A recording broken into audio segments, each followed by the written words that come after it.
Olá, turma, espero que todos estejam bem. Sejam muito bem-vindos a mais uma aula da nossa disciplina de experimentação animal. E na nossa conversa de hoje o tema será abate humanitário de aves e suínos, em complementação à última aula da professora Renata, na qual vocês conversaram sobre abate humanitário de bovinos.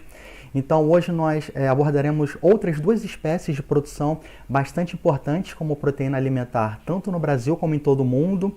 E eu começo essa nossa conversa de hoje revisando o conceito de senciência animal, que foi trabalhado pela professora Renata em uma das suas primeiras aulas desse nosso curso. E atualmente já existe bastante comprovação científica de que os animais são seres sencientes, né? Relembrando então o que vocês viram anteriormente, né?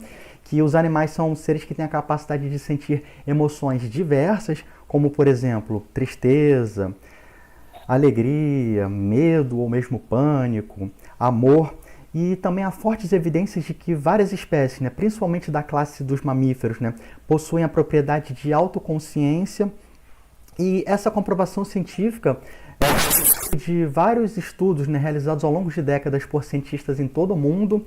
Esses trabalhos foram bastante robustos, né, se basearam em metodologia científica bastante rigorosa. E um dos fatores para a ocorrência dessa senciência animal são diversas similaridades anatomofisiológicas que os cérebros dos animais possuem em relação ao cérebro humano.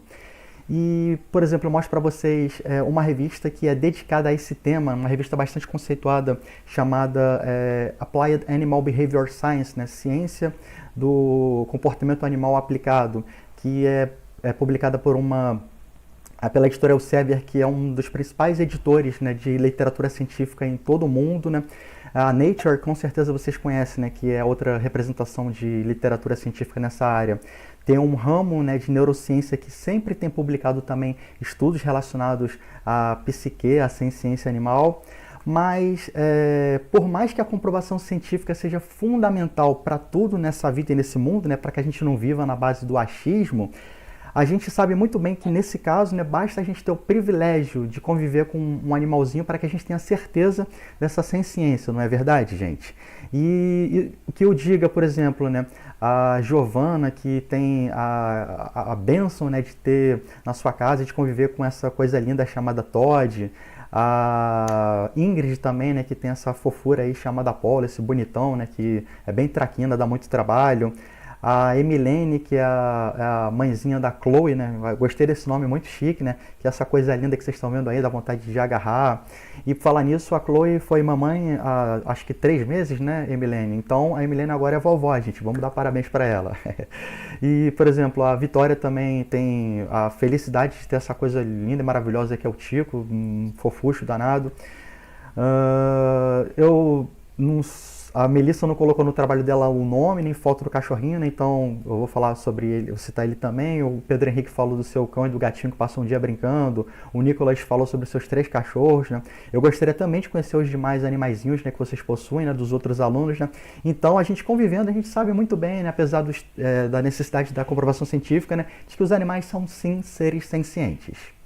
Então, a partir dessa comprovação sólida científica da senciência animal, a humanidade iniciou um movimento de proteção dos animais e promoção do bem-estar animal, que teve como marco histórico a fundação da primeira Sociedade Protetora dos Animais em Londres, no ano de 1824.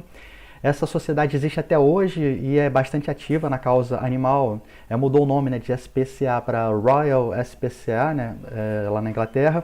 E na época, a sua fundação teve como base as ideias inovadoras do filósofo, que também era economista e jurista, né, Jeremy Bentham, que foi um dos pioneiros a discutir essa questão da senciência animal e foi o autor da célebre frase que a questão não é eles podem raciocinar, eles podem falar, mas sim eles podem sofrer.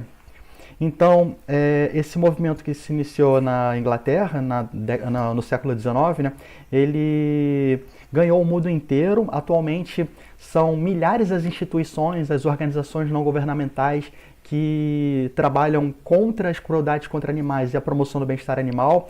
Nesse mapa bastante interessante desse site, né, Animal Rights Map, nós vemos a distribuição mundial. Esses pontinhos, na verdade, cada pontinho corresponde a um país, né?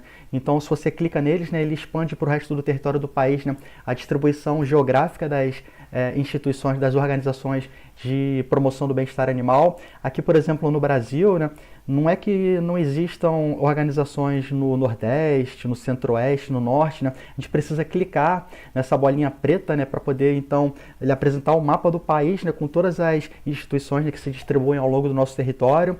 E, na verdade, essa base de dados, por mais extensa que seja, ela tem mais de 2.500 instituições de bem-estar animal, né?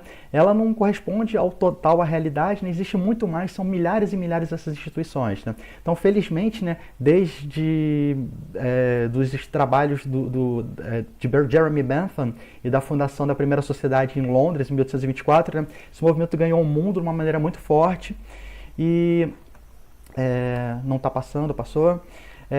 A pressão, o trabalho árduo, incansável que os ativistas pela causa animal realizam diariamente, né, com muita força, né, levou à pressão dos legisladores de todos os países, em vários níveis, né, sejam vereadores, deputados estaduais, federais, senadores. Então, essa forte pressão, muitíssimo importante, levou os legisladores a promulgar diversas leis mundo afora. No caso do nosso país, nós destacamos uma lei federal que foi muito importante ao longo das últimas décadas, que é a Lei 9.605 de 1998, que foi também tratada pela professora Renata nas primeiras aulas. Essa lei, na verdade, ela não é específica para animais, ela é uma lei que fala sobre cuidado com o meio ambiente, né? Mas ela possui o artigo 32, que prevê uma pena de reclusão de 3 meses a 1 ano para pessoas que cometam crueldades, né? Que façam maldades contra os animais. Isso é passível de prisão e multa, mas o que acontece é que essas penas com períodos muito curtos, inferiores a 1 ano, geralmente elas são convertidas em penas alternativas, como por exemplo doação de cestas básicas, prestação de serviços comunitários. Então dificilmente alguém é preso, né, vai para o Chilindró, através dessas leis que têm penas muito curtas, né? Então, nesses anos, né, desde 1998, né, houve raros casos de prisão real, só se a pessoa tivesse antecedentes criminais bastante consistentes, né? Mas isso, felizmente, graças a Deus, foi corrigido recentemente, mais precisamente no final do ano passado, por meio da promulgação da Lei 1095, que aumentou esse tempo de reclusão da pena para períodos de 2 a 5 anos de reclusão. Então fica mais difícil a pessoa conseguir a conversão. Quando consegue, né, pega pelo menos um tempo de cadeia lá de Chilindró, nem que seja de alguns meses a algum ano, né? Então aquela sensação de impunidade que a pena pequena da lei anterior causava nas pessoas, né, e as levavam a não ter muito cuidado, né, com o cumprimento dessa lei, né? Felizmente há de ser revertida a partir da promulgação dessa lei do ano passado, mas que foi, apesar dela ter sido, o texto dela ter sido aprovado no Congresso no final do ano passado, ela só foi sancionada recentemente agora, no finalzinho de setembro. Então vamos torcer para que nos próximos anos nós possamos ver essa legislação pró-vida animal, né, sendo bem aplicada, bem executada, né, e que eu não veja mais casos horrorosos como a gente escuta diariamente, né, pela mídia, né. Se Deus quiser, essa lei há de emplacar e de dar certo. Uma outra lei do nosso país bastante importante e que também foi discutida pela professora Renata nas primeiras aulas é a Lei Arouca, que trata especificamente da questão do uso de animais para pesquisa científica.